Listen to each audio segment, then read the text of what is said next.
Cuando se habla de las cotizaciones sociales que pagan los autónomos, siempre hay gente que compara lo que se paga en España con lo que se paga en otros países, concluyendo normalmente que en España se paga bastante más y que eso es una vergüenza. Pero lo cierto es que la vergüenza es hacer ese tipo de comparaciones sin más, porque implica darle una tremenda patada al rigor que conduce a extraer conclusiones muy precipitadas y absolutamente erróneas. Así que mucho ojo, porque tú mismo podrías haber caído en ese error. Vamos a ver si ha sido así.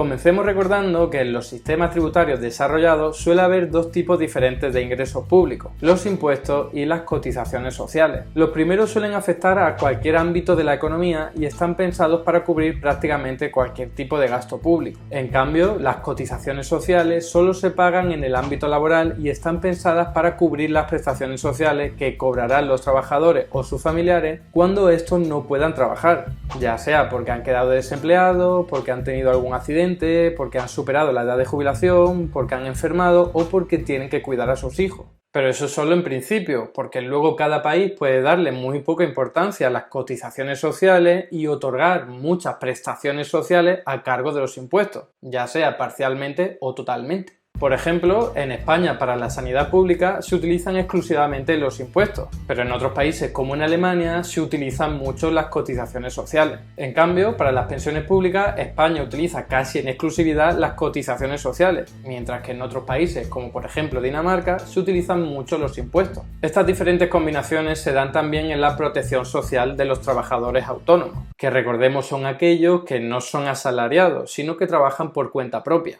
Cada estado le da una importancia diferente a los ingresos impositivos y a las cotizaciones sociales, de forma que en cada país nos encontramos sistemas muy distintos a los de sus vecinos. Por ejemplo, cuando un autónomo tiene un accidente y se incapacita laboralmente, pasa a cobrar una prestación social, pues dependiendo del país en el que trabaje, esa prestación social dependerá de las cotizaciones sociales que pagó en su momento o de los impuestos que tanto él como el resto de la sociedad paga, o de una combinación de ambas cosas. Las múltiples combinaciones que existen provocan que no se puedan hacer comparaciones directas entre países, porque puede ocurrir que los autónomos de un país paguen muchas más cotizaciones sociales que los de otro país, pero también muchos menos impuestos. O puede ocurrir que paguen muchas más cotizaciones sociales, pero que también tengan mejores prestaciones sociales cuando dejen de trabajar. La casuística es muy amplia y eso impide realizar comparaciones directas. Aunque la Unión Europea lleva tiempo legislando y empujando a los países miembros para que tengan un sistema de protección social lo más homogéneo posible, lo cierto es que todavía hay diferencias abismales.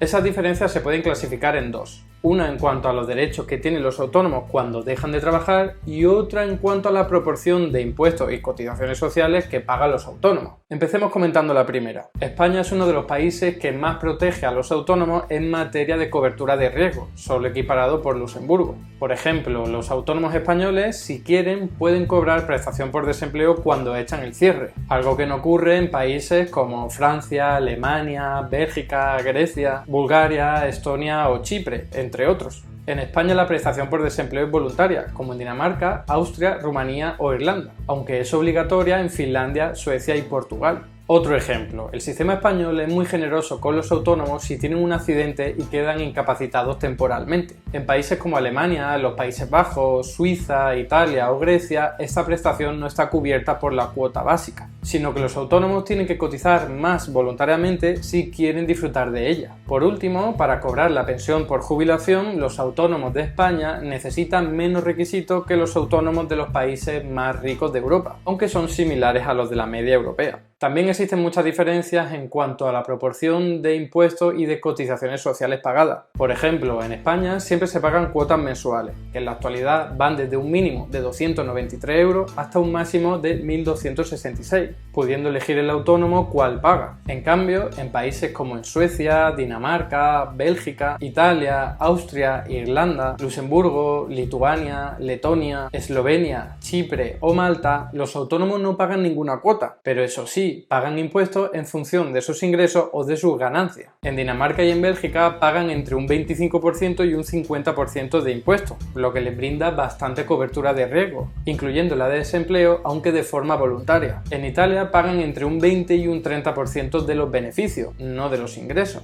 En Letonia los impuestos van desde un 9% hasta un 24%. En Irlanda pagan el 5% de sus ingresos, pero a diferencia de los españoles no tienen prestación por desempleo. Por otro lado, hay países en los que no se paga ninguna cuota al mes, pero sí se paga una de entrada y luego se pagan impuestos en función de los ingresos. Esto pasa, por ejemplo, en Croacia, donde pagan una cuota de entrada de 500 euros y luego pagan en torno al 20% de los ingresos. También en Rumanía, con una cuota de 100 euros, en Estonia, con otra de 100 euros, en Grecia, con una de 50 euros, en Eslovaquia, de 50 euros, o en República Checa, de 40 euros. Por último, hay países en los que sí hay cuotas mensuales y suelen ser más bajas que las de España, pero ofrecen menos cobertura y derechos. Por ejemplo, en los Países Bajos la cuota es de 50 euros al año, pero si los autónomos quieren tener acceso a la sanidad y cobertura por invalidez, tienen que contratar un seguro adicional por 100 euros mensuales. En Alemania se paga una cuota de 140 euros al mes solo si se ingresa más de 1.700 euros, aunque tampoco incluye cobertura por enfermedad ni por vejez. Algo similar ocurre en Austria. En Francia no hay cuotas durante el primer año y durante el segundo año se paga en función de la actividad y en función de los ingresos, aunque no incluye cobertura por el cese de actividad ni por accidente laboral y pueden llegar a pagar hasta el 40% de todo el gasto sanitario en el que incurran. En Portugal hay un sistema muy parecido al español en el que el autónomo puede elegir entre distintas bases de cotización, que van entre los 124 euros hasta los 1.489, aunque con algunos menos derechos que los autónomos españoles. Por último, en Polonia la cuota mensual es de 200 euros y al final del año se calculan los impuestos que se tienen que pagar en función de los ingresos. En fin, como se puede ver, la casuística es tremenda y arroja muchísimos casos muy diferentes entre sí, lo que impide realizar una comparación adecuada mirando solamente lo que se paga en cotizaciones sociales. Porque sí, en España los autónomos pagan más cotizaciones sociales que la mayoría de países de su entorno, pero es básicamente porque tienen mejores prestaciones sociales y también porque no pagan impuestos extras. En otros países pagan menos cotizaciones sociales,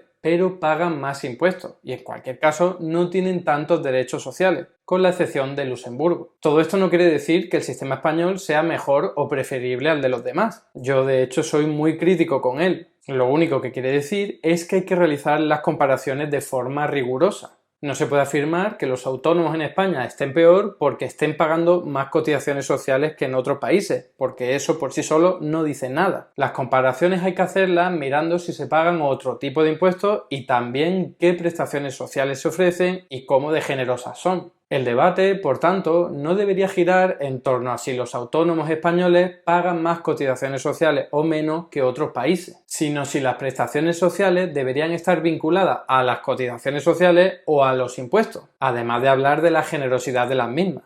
Ahora bien, la verdad es que el hecho de que la mayoría de los autónomos españoles, el 85%, prefieran pagar por la base mínima de cotización, es bastante indicativo de que o no ingresan lo suficiente o no valoran mucho las prestaciones sociales vinculadas, lo cual en cualquiera de los dos casos se demuestra que el sistema no funciona bien. Mi preferencia es clara, que las prestaciones sociales se vinculen a los impuestos, no a las cotizaciones sociales, tal y como ocurre con la sanidad pública. Lo mismo pienso sobre las pensiones públicas, pero bueno, reconozco que ese tema es más complejo y quedaría para otro vídeo.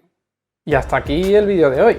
Muchas gracias por estar ahí y si te ha resultado interesante no dudes en comentar, darle like y compartir, que la teoría económica dominante no se combate sola.